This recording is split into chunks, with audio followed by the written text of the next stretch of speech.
Yo les petits plantules! Aujourd'hui, on va parler du Phalaenopsis. C'était pas très dur, il était juste devant vous, devant la caméra. Que l'on appelle communément orchidées. En réalité, les orchidées, c'est un ensemble de plantes qui appartiennent à la famille des orchidacées. Les orchidacées, c'est l'une des deux plus grandes familles de plantes à fleurs, avec la famille des astéracées. On dénombre plus de 25 000 espèces. C'est quand même une sacrée grosse famille. D'ailleurs, on continue d'en découvrir encore et encore. Récemment, on vient de découvrir une nouvelle espèce d'orchidée au Japon. Les orchidacées, on dirait qu'on n'en a jamais assez d'orchidacées.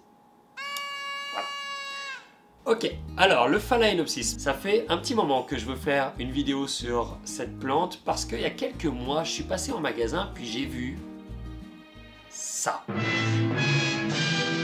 Et ça va pas.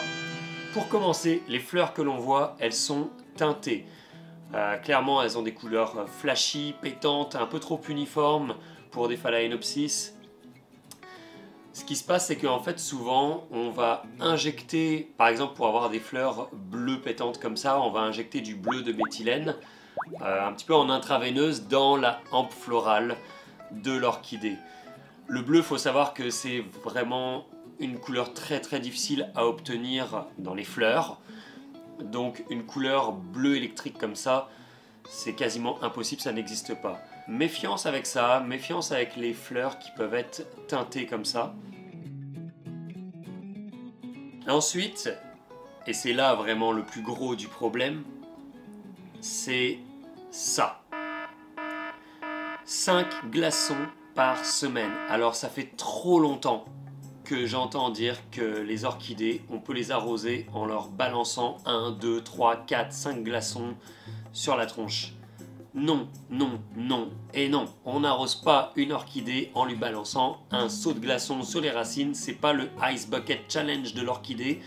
Ça, on ne fait jamais ça. Imaginez, c'est super stressant et mauvais pour la plante. C'est du simple bon sens. L'orchidée, ça vient des pays tropicaux, ça pousse dans les forêts tropicales. Depuis quand ça a besoin d'avoir un seau de glaçons sur les racines pour être arrosé? Évidemment que non. Mais le pire, c'est que j'ai entendu plusieurs fois des professionnels dire ça aux clients, qu'on pouvait les arroser en leur mettant 1, 2, 3, 4 glaçons ici et là. Non. Sous prétexte que c'est super bien calibré pour la quantité d'eau. Ne faites jamais ça. Alors comment on arrose une orchidée décemment? Pour comprendre l'arrosage de l'orchidée, il faut déjà comprendre comment elle est faite. Ce que c'est comme plante. C'est un petit peu spécial. L'orchidée, donc, enfin le Phalaenopsis en fait, parce que le Phalaenopsis est une plante épiphyte, mais toutes les orchidées ne sont pas des plantes épiphytes.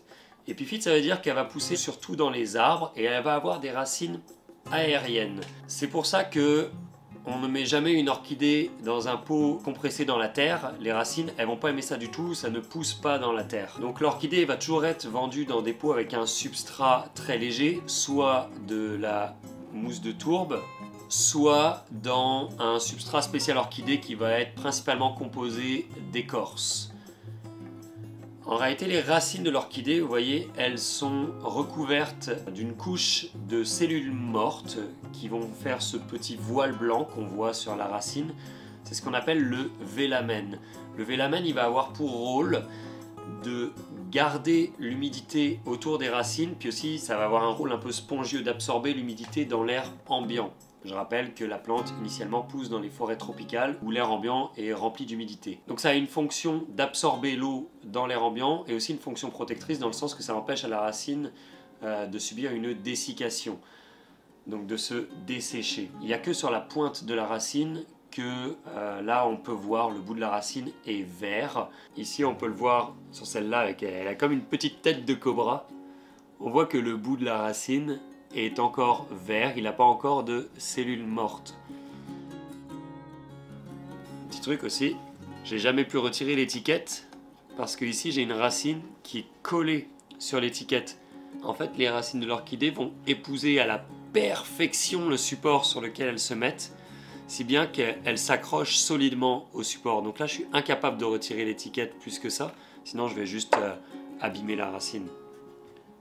C'est pas grave. Alors l'orchidée, comment on l'arrose? Eh ben justement, si on la vend toujours dans des pots transparents, c'est pas pour rien. C'est parce que ce fameux vélamen, lorsque ces cellules mortes là sont remplies d'air, il devient gris-blanc comme ça. Quand on l'arrose, quand il est rempli d'humidité, il va devenir transparent, laissant apparaître la couleur verte des racines en dessous. Ça va permettre de juger de l'arrosage de l'orchidée. Autant à l'extérieur, si la racine est de cette couleur gris blanchâtre, c'est normal. Autant dans le pot, il faut que les racines soient vertes en général. Dès que les racines vont commencer à tout être avec ce voile blanchâtre, c'est qu'il est temps de l'arroser. Donc on juge de l'arrosage de notre orchidée par rapport à ce critère. Non, il n'y a pas de fréquence donnée d'arrosage, tout comme aucune plante. C'est vraiment là-dessus qu'on va se baser. Puis c'est pour ça qu'on vend toujours les orchidées dans des pots transparents. Souvent, les pots vont être percés en dessous. En fait, c'est pour permettre un arrosage par trempage. On va faire tremper, on va le faire bassiner comme ça pendant 10-15 minutes, le temps que le substrat et les racines absorbent vraiment ce gorge d'eau. Et ensuite, on va juste sortir le pot, le laisser s'égoutter et c'est terminé. L'autre manière d'arroser, quand on a un pot qui n'est pas percé comme le mien, ici, il est transparent mais il n'est pas percé. Je vais donc remplir d'eau jusqu'en haut du pot. Même chose, je vais laisser ça pendant 10-15 minutes comme ça. Puis à l'issue des 10-15 minutes, je vais tout simplement reverser l'excédent d'eau une fois que tout se sera gorgé à l'intérieur du pot. Voilà pour ce qui est de l'arrosage, du véritable arrosage de l'orchidée. Et non pas avec un seau de glaçon sur les racines. Ensuite, la luminosité. La luminosité idéale pour une orchidée, ça va être une lumière moyenne, intense, tamisée. En réalité, le mieux, puis moi c'est ce que j'offre à mes petites orchidées ici, elles sont contre une fenêtre où elles ont pleine lumière le matin, mais l'après-midi, c'est beaucoup moins lumineux. Ce serait l'idéal, parce que mettre une orchidée contre une fenêtre où on va avoir le plein soleil d'après-midi, ça va être beaucoup trop fort, surtout en été, pour la plante, puis elle va juste brûler, elle va pas aimer ça du tout. Donc une lumière plutôt tamisée dans l'ensemble. Enfin, pour faire refleurir l'orchidée, qu'est-ce qui va faire refleurir l'orchidée? L'orchidée, elle va fleurir pendant plusieurs mois. Vous voyez ma petite orchidée ici, elle, je l'ai achetée il n'y a pas longtemps, mais elle, ça fait des années que je l'ai. Ça aussi, hein, une orchidée, il y a très peu besoin de la rempoter. En général, on la rempote quasiment jamais. Elle, ça fait des années que je l'ai, puis elle a commencé à faire sa floraison en février-mars à peu près, ce qui est normal pour les Phalaenopsis. On est rendu au mois de juillet. Ça fait quand même 5 mois qu'elle a ses fleurs. Elle en avait plus que ça au début, mais il lui en reste quand même 2 au bout de 5 mois. Donc ça fleurit vraiment longtemps. Ensuite, c'est sûr qu'il va lui falloir un temps de repos. Elle aura plus de fleurs. Dans ce cas-là, en général, on coupe la hampe florale. Moi, je l'ai laissée ici, mais bon, normalement, on la coupe. Elle va avoir un temps de repos. Elle va refaire des feuilles. Puis là, on voit qu'elle commence déjà à refaire une petite feuille ici. Puis, à la fin de l'hiver prochain, elle va recommencer à fleurir. Qu'est-ce qui va stimuler la floraison d'une orchidée? Ça va être les jours courts, donc en hiver, et le fait d'avoir des nuits fraîches et des journées chaudes. Donc typiquement, votre orchidée, il faudra qu'elle soit sur un bord de fenêtre où la nuit, elle va un peu plus avoir le droit à une certaine fraîcheur, puis le jour, on va retourner à une ambiance un petit peu plus chaude avec le soleil et tout ça.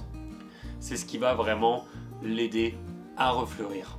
Si votre orchidée ne refleurit pas et qu'elle continue perpétuellement à faire des feuilles, c'est qu'elle manque probablement de luminosité. Aussi, à savoir, si vous voulez que votre orchidée grossisse au niveau des feuilles, dans ce cas-là, on va privilégier le feuillage, mais ça va demander un petit sacrifice. Il faudra couper la hampe florale à chaque fois qu'elle essaye d'en faire une, pour qu'elle se concentre plus sur son feuillage jusqu'à temps d'avoir un feuillage de la grosseur voulue. Voilà donc pour l'entretien d'une orchidée. C'est pas une plante difficile honnêtement, même quand on n'a pas la main verte, ça reste quand même assez facile. La seule chose, c'est de lui trouver globalement un emplacement avec une lumière, une bonne luminosité, mais quand même pas trop directe, une luminosité plutôt tamisée. Puis, c'est de se fier à la couleur des racines pour lui faire son arrosage. Donc de l'arroser adéquatement. Les racines sont grises, on arrose. Les racines sont vertes.